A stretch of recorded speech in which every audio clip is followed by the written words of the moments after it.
Jai everyone, welcome to another episode of Voice of Red Hacker, a podcast of the village, for the village, and by the village. Today we have with us Corporal Lakshika Rawat from 4 Little Girls Battalion. Jai ma'am. Jai ma'am, thank you. Ma'am, can you please tell me about yourself? I'm Corporal Lakshika Rawat of 4 Delhi Girls Battalion, Ramanujan College.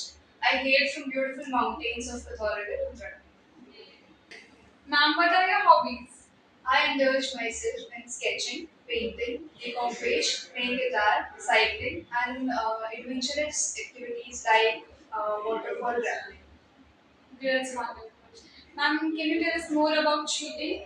Sport shooting is an art and test of precision, accuracy, and speed. As an NCC cadet, we basically participate in four kind of events.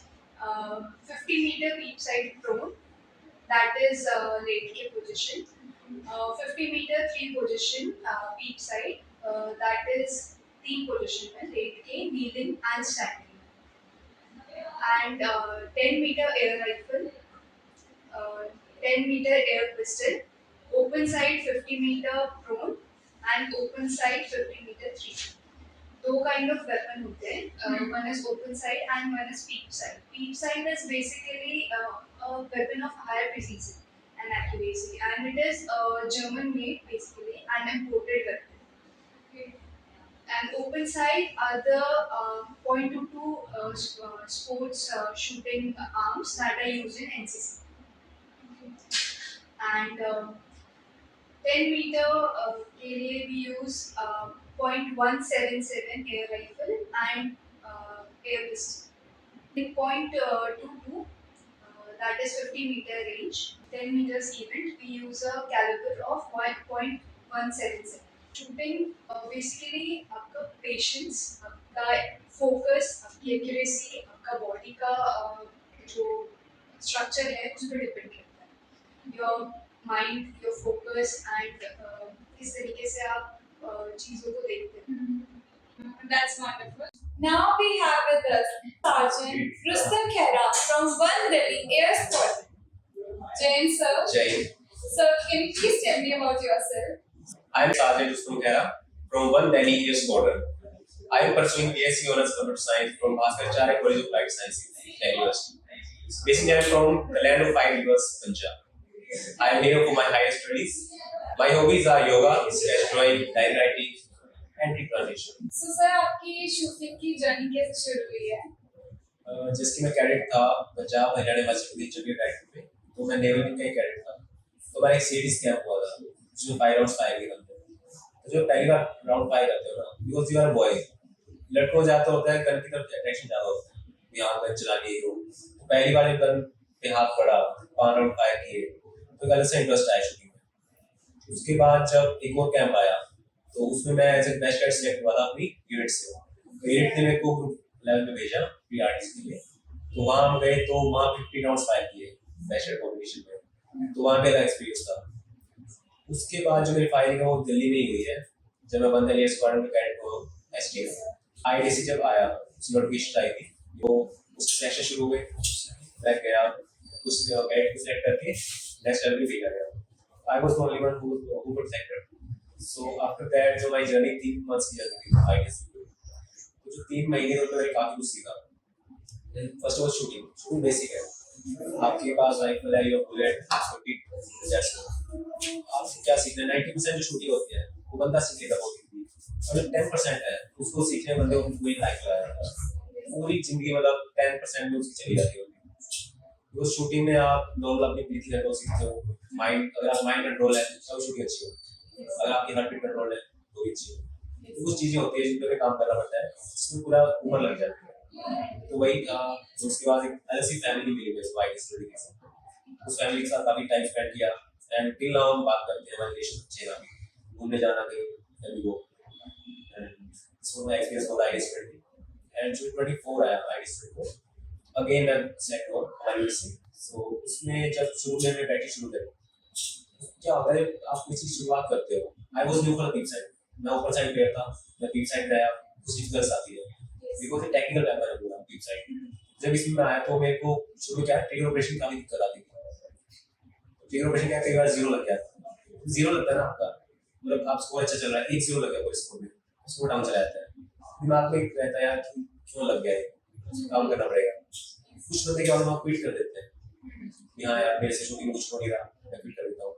और वो इसका कोई मतलब alternative नहीं है, quit नहीं करना आपको जारी रखना अपना जो कैसे अपने आप पे वर्क करो, एंड जब आप खुद पे वर्क करोगे फाइनली है कि वो अचीव करो। आई थॉट दिस, इसके बाद जब फाइलिंग हुई तो मैंने परफॉर्म किया वहाँ पे, and I been qualified the ITS 24 and I am going for pre nationals डोरसो and Zimbabwe and all. Wonderful, sir. So, sir, how Delhi Dynamics is helping in shooting?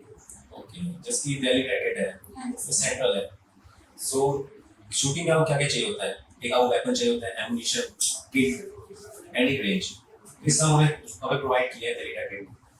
Geographic advantage है दिल्ली के पास, इसलिए हमें करनी सिंह जो रेंज है, national shooting range है, तो वो हमें प्रोवाइड की गई है। और टेन्योर जो आईडीएस टेन्योर था, उसमें प्रैक्टिस के लिए हमें वो रेंज प्रोवाइड की गई है। एडवांस वेपन्स आए के 500 बोलकर, जो कि मतलब हमें जरूरत थी पिछले साल, इस साल में मतलब इम्पोर्ट तो नहीं कर पाए, बट उन्होंने हायर किया है, वेपन्स हायर किए हैं पूरे आईडीएस के लिए। एंड जो एमिनेशन है, जो मतलब एक एमिनेशन का एलिट है, वो इम्पोर्टेड होता है, तो वो इम्पोर्ट कराए इन्होंने सरप्लस अमाउंट में, ताकि बच्चों को कोई दिक्कत ना आए, कैट्स को दिक्कत ना आए। एंड जो प्रैक्टिस मिली थी लास्ट ईयर, उसके कंपेरेटिव इस साल प्रैक्टिस जा रही है। एडी सर ने काफी प्रैक्टिस कराई है, हमें वेपन अचीव करवाए हैं, even nine 25 मीटर की एक नई रेंज बनवाई है रोहित ने, so it is very helpful for cadets who are to prepare for the shooting generation third। and उसके अलावा देखा जाए तो नई किट आई है, क्या होता है किट का एक टेन्योर होता है, उसका एक्सपायर हो जाती है या नोट उसी स्टेटस हो जाती है, तो इस साल नई किट्स बनी, तो सब कैडेट्स को काफी हेल्प हुई इस किट से, इससे स्कोर हमारा एनहांस हुआ। Okay, sir. So, sir, how is shooting evolving in India and across the world? So first of बात करें एनसीसी की, तो एनसीसी ने काफी शूटर्स दिए हैं, काफी ओलंपियंस दिए हैं इंडिया को, जैसे कि हम बात करें अंशु वकील, अंजलि भगत, सो वो वर्ल्ड रैंकिंग 1 पर रैंक पे, एंड एनसीसी काफी अच्छा रोल प्ले करता है स्पोर्ट्स में। उसके बारे में कई शूटर्स ने ओलंपिक्स में काफी अच्छा किया है, जैसा कि देख सकते हो आप, जो पेरिस ओलंपिक हुआ है उसके अंदर इंडिया के 3 ब्रॉन्ज मेडल है, तो ये इंडिया की काफी अच्छी अचीवमेंट है शूटिंग में। पूरे वर्ल्ड में अभी शूटिंग काफी एडवांसमेंट हो रही है, नए नए वेपन्स आ रहे हैं, डेवलपमेंट हो रही है, बट इंडिया के कुछ जो शूटर्स है वो उस कंपटीशन में कम्पीट करके मेडल्स ला रहे हैं, ये बहुत अच्छी बात है मेरे लिए। सो एट लास्ट मैं कहना चाहूंगा, aim, breathe and shoot. Now we have with us Junior Under Officer B from 4th Delhi Girls Battalion, who is a national shooter. Jay Ham. Jai. Please introduce yourself. Jai. I, Junior Under Officer B from 4th Delhi Girls Battalion, Amna College. My hobbies are writing, playing games, shooting, dancing. That's all. Now, what is IDCC? Can you please guide me about it? IDSCC is Inter-Directorate Sports Shooting Championship, जहाँ 17 के 17 directorates एक साथ आके एक shooting camp organise करती है, and it's a national camp. IDSCC का procedure जो रहता है वो बेसिकली CATC से स्टार्ट हुआ था, जैसे मेरा था तो मैंने लास्ट ईयर CATC में फर्स्ट टाइम फाइल किया था, तो लास्ट ईयर CATC से जो मेरी जर्नी थी शूटिंग की वो स्टार्ट हुई थी, मैंने फर्स्ट टाइम CATC में फाइल किया था, उससे पहले मैंने कभी शूटिंग नहीं की थी, तो उधर किया तो वहाँ पे ये था कि हमारे जो CO सर हैं कर्नल KSV सर, तो उनका जो इंटरेस्ट था शूटिंग में, बेसिकली वहीं से मेरा इंटरेस्ट डेवलप हुआ, जिस तरीके से वो हमें सिखाते थे, हमें बताते थे, एंड CATC में उन्होंने हमें एक के बाद एक रेगुलर फायर कराया, हर दिन फायर कराया, देन हमारी ग्रुपिंग देखी, उसके बाद हम लोग ग्रुप लेवल पे कॉम्पिटिशन के लिए गए, ग्रुप लेवल पे सिलेक्शन के बाद उसके बाद फिर डायरेक्टेड लेवल में अपना सिलेक्शन हुआ, देन उसके बाद फिर हमारी 1 महीने की प्रैक्टिस चली, वहाँ पे हम लोगों ने डॉक्टर करने से कोई अच्छी प्रैक्टिस की थी, देन उसके बाद फिर हम लोग गए थे केरला, तो वहाँ पे ये था कि बहुत लंबी जर्नी थी क्योंकि सिलेक्शन प्रोसीजर बहुत लंबा था, ऑलमोस्ट 3 to 4 months लगे थे हमें पूरी प्रिपरेशन में, एंड वहाँ पे जो मेरा इवेंट था वो था 50 मीटर फ्रॉम बीच साइड, वहाँ पे हम लोग गए, हमने खेला सीखा, केरला में जब हमारा कॉम्पिटिशन हुआ वहाँ पे मेरी 3rd पोजीशन थी लास्ट ईयर, मेरा कॉन्सेप्ट, It is तो thank you. So there's a lots of experience also because काफ़ी चीज़ें थी, काफ़ी अप डाउन्स थे क्योंकि एक जगह फोकस रह के गाइड कर पाना, वो भी इतने कम टाइम में सीख पाना, इट्स नॉट मतलब बहुत इजी नहीं है। तो जब हम लोग इस प्रोसीजर में एंटर करते हैं तो बहुत सी चीज़ें आती हैं, ठीक है। वहाँ पे ये था कि हम लोग जो डेली रूटीन था वो हमारा ये था कि हम लोग सुबह 5 बजे उठते निकलते थे रीच के लिए। एंड वहाँ पे जब लोग पूरे दिन फायर करके प्रैक्टिस करके और हम लोग खाना भी नहीं खा पाते थे, पूरा दिन का रूटीन ये रहता था। एंड देन रात को हम लोग वापस घर पे 8-9 बजे पहुँचते थे, तो बहुत टफ रूटीन था एंड बहुत मुश्किल था करना, लेकिन एट दी एंड हमने कर लिया, हम सब ने कर लिया एंड बहुत अच्छा रहा। तो IDSSC is just not a camp, it's a way to more career opportunities because जब हम लोग यहाँ से बाहर निकलते हैं लोगों को लगता है कि इसमें कैंप है, करके आओ एंड बस उसके मार्क्स मिल जाते हैं, ठीक है। लेकिन हमने सीखा है क्योंकि हमने किया है, क्योंकि इससे आगे भी बहुत सी अपॉर्चुनिटीज मिलती है। क्योंकि इसके बाद हमारे जीवन में बनकर भी सिलेक्शन हुआ, इट्स अ प्री नेशनल्स, वहाँ पे मेरी 5th पोजीशन थी, ठीक है, ऑल इंडिया जीवन में बनकर में। देन उसके बाद नेशनल्स के बाद भी आगे इंटरनेल्स, मतलब काफ़ी बहुत अपॉर्चुनिटीज है। वहाँ पे भी हम लोग सीखते हैं, करते हैं एंड बहुत सी। और सबसे बड़ी बात है कि जब हम लोग किसी कैंप में जाते हैं तो वहाँ पे सिर्फ हम लोग किसी कॉम्पिटिशन के लिए नहीं जाते हैं, स्पेशली इन IDSSC हम लोग अलग डायरेक्टर्स से मिलते हैं, अलग डायरेक्टर्स के कैडेट्स से मिलते हैं, वहाँ पे हम लोग फ्रेंडशिप्स करते हैं और मतलब एक होता है कि एक ह्यूज नेटवर्क बनाते हैं ऑल ओवर इंडिया, जहाँ हम लोग होते हैं कि हमारे इतने सारे फ्रेंड्स होते हैं, बहुत से एक्सपीरियंस गेन करते हैं, बहुत सी चीज़ें साथ में करते हैं। एंड मैं लास्ट ईयर से शूटिंग में हूँ एंड मैंने अपना पूरा साल शूटिंग में दिया, जो बहुत अच्छा था। तो कैडेट्स ये सोच के वहाँ नहीं आते कि ठीक है कैंप की तो है, लेकिन मैंने फिर आना चाहिए क्योंकि यहीं से होता है कि नॉट सिर्फ कि तुम्हें अपने B.Cert के लिए या किसी सर्टिफिकेट के लिए मार्क्स मिलेंगे, लेकिन यहीं से हमारी बहुत सी करियर अपॉर्चुनिटीज हो जाती है। जैसे कि हमारी सर्विसेज में भी वहाँ पे ट्रायल्स होती हैं, तो वहाँ पे उनके बेसिस पे वो हमारे सिलेक्शन लेते हैं और हमें हायर कर देते हैं। तो मतलब तुम्हें वहीं से काफ़ी सारी चीज़ें मिल जाती है। What are your learning and experiences from shooting?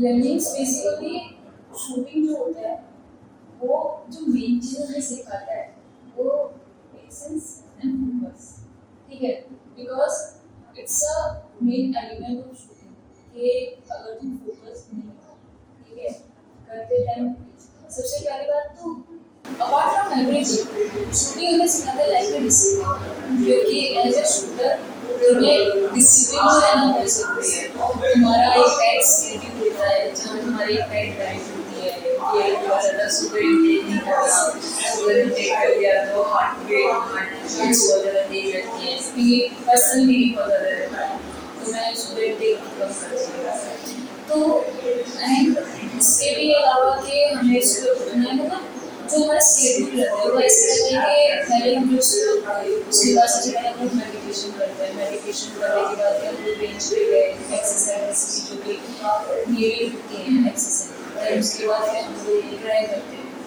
आधे एक घंटे करने के बाद देन फिर हम लोग फायर करते हैं। बिकॉज इट इज़ इम्पोर्टेंट कि जैसे बेसिकली जब स्टार्टिंग में शूटर्स आते हैं शूटिंग करने के लिए या फिर सीखने के लिए, तो उन्हें ऐसा लगता है कि हम लोग आए और सीधे फायर कर सकते, जो कि पॉसिबल नहीं है। बिकॉज जब तक हमारी होल्डिंग अच्छी नहीं होगी, सबसे पहले हमें बेसिक्स पे काम करना चाहिए, जो कि मैंने सीखा था, जो हमारे सीनियर ने बेसिकली हमें सिखाया था कि हमें सबसे पहले अपने बेसिक्स पे ध्यान देना चाहिए। अगर हमारे बेसिक्स क्लियर हैं और हमारी आंतरिक स्ट्रेंथ है कि हम लोग कर सकते हैं, तो डेफिनेटली हम लोग काम कर सकते हैं।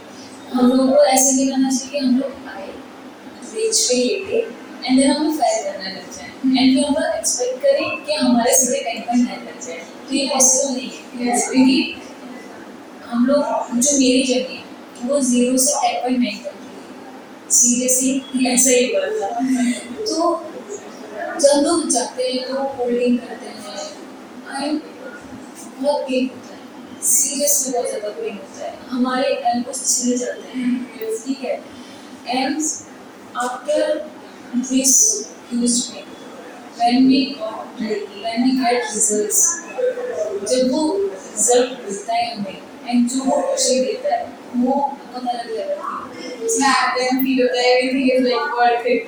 यस, एंड यही चीज़ें होती हैं जब हम लोग बहुत हार्ड से होके गुजरते हैं, जब हम लोग बहुत मतलब इतना सब कुछ करने के बाद जब हमें कोई रिजल्ट मिलता है, असली मतलब उसी चीज़ का होता है। क्योंकि हम लोगों ने देखा है, हम लोगों ने इतना स्ट्रगल किया है, इतनी मेहनत करी है, जब जाके वो स्कोर आया है, ठीक है, जब जाके वो मेडल आते हैं या फिर उनकी पोजीशन आती है या फिर नेक्स्ट लेवल के लिए सिलेक्शन होता है, तो हमें स्टार्टिंग से ये नहीं सोच लेना चाहिए। क्योंकि बहुत से लोग होते हैं कि आते हैं वो नहीं कर पाते, उनके मतलब जो फायर होता है वो टारगेट से बाहर चले जाते हैं, तो वो पहले सोच लेते हैं कि नहीं हो सकता। एवरीथिंग टेक्स टाइम, हर चीज़ में टाइम लगता है, तो वो टाइम हमें देना आना चाहिए। तुम जितना टाइम दोगे ना उतना ही तुम्हें अच्छा रिजल्ट मिलेगा।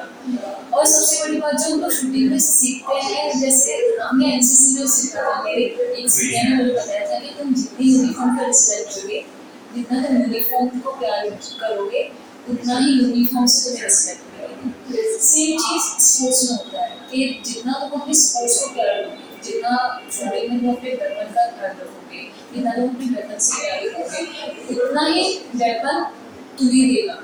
ठीक है, सबसे हम लोग किसी चीज़ पे ट्रस्ट नहीं करते, बस खुद पे ट्रस्ट करना है एंड अपने वेपन पे ट्रस्ट करना है, सीरियसली। उसके अलावा में कुछ नहीं है, हमें अपनी प्रोसेस फॉलो करनी है, दैट्स इट। तो वही होता है कि पेशेंसली तुम कोई काम करोगे तो इंडियन को रिजल्ट देगा। तो यही काफ़ी लर्निंग्स थी, काफ़ी कुछ सीखा, मतलब कुछ से बहुत सी चीज़ें सीखी, कुछ सीओ सर ने सिखाई, कुछ साथ के कुछ जूनियर्स ने भी सिखाई, कुछ सीनियर्स ने भी सिखाई है। सीखने का भी कोई वो नहीं रहता है कि जूनियर आके सिखा रहे तो तुम सिखा रहे हो जूनियर है, ऐसा कुछ नहीं होता। जिसको आता है, अगर तुम्हें वो चीज़ नहीं आती और सामने वाले को आती है तो सीख लो, ठीक है। क्योंकि लर्निंग से इम्पोर्टेंट, जब तुम सीखोगे नहीं तो तुम आगे कुछ नहीं कर सकते। अगर तुम्हारे अंदर पहले ही आ गया कि नहीं हमें सब कुछ आता है, किसी को कम्प्लीटली कुछ नहीं आता, ठीक है, ऐसा परफेक्टली परफेक्ट कोई नहीं है।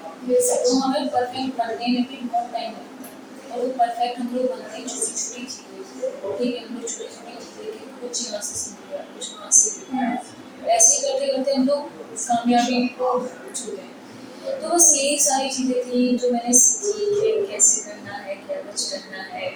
पेरेंट्स का बहुत सपोर्ट था, फ्रेंड्स का बहुत सपोर्ट था, क्योंकि इस टाइम पे ऐसा होता है कि बहुत इमोशनल डिसबैलेंस होता है कि नहीं हो रहा, कैसे करेंगे। तो ये था कि बहुत ज़रूरी होता है सपोर्ट, ठीक है, लेकिन ये कि तुम्हें अपने आप में बहुत स्ट्रॉन्ग बनना पड़ेगा उस चीज़ के लिए, ठीक है, क्योंकि लोग साथ देते हैं लेकिन ज़रूरी नहीं कि हर बार साथ देते, ठीक है। तो ये है कि खुद को जितना हो सके उतना स्ट्रॉन्ग बनाओ, उतने ही स्ट्रॉन्ग तुम मूव करो आगे। और बाकी जो एक्सपीरियंस था वो तो बहुत अच्छा, अब तक का मतलब 2 साल से है मेरा शूटिंग में, तो एक्सपीरियंस बहुत अच्छा रहा। बहुत से लोगों से मैं मिली, ऐसी चीज़ें दूसरों को सिखाई, कुछ सीखी, ठीक है। बहुत करते करते कहाँ से कहाँ को मतलब एक स्टार्टिंग क्या था CATC से, वहाँ से इंडियन डांस तक खेल के आए, बहुत बड़ी बात होती है फर्स्ट टाइम में। लेकिन वही था कि बहुत मेहनत से किया, मेहनत की, उसका रिजल्ट भी किया। Hard work pays. Obviously hard work की पेड़ निकल गई, क्योंकि किस्मत के भरोसे तो कुछ नहीं होता, किस्मत के भरोसे तो बस तुम किस्मत ये कुछ मिल जाए, लेकिन ये कि तुम्हारा हार्ड वर्क कभी भी वेस्ट नहीं जाता। इन दी एंड तुम्हें कहीं ना कहीं वो दे जाता है जो उसे देना है। Yes. I totally agree with you. Thank you. Thank you, Rustam sir and team, for joining with us. Jai Hind. जय हिंद।